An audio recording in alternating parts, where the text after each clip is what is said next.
Welcome to the Hard Reset YouTube channel. Today I will show how you can change your name on Call of Duty Mobile.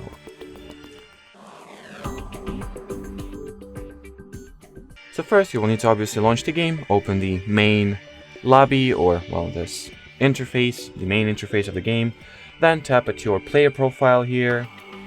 Next open the basic section.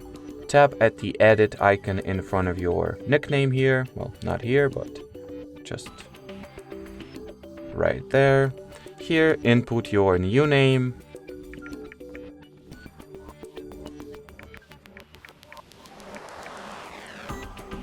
So input the name you would like to get.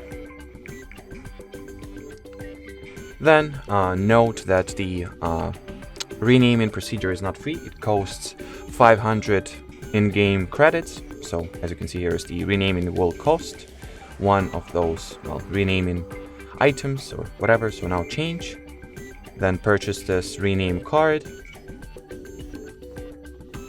Here it is. Then buy it or use it, whatever.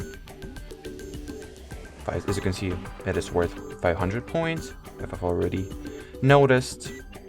But I do not have those CP points, unfortunately, so I will not be able to do that. But in your particular case, just somehow obtain those points and, use this card to rename your Call of Duty player profile. Anyway, that will be it for this video, so thanks for watching and bye-bye.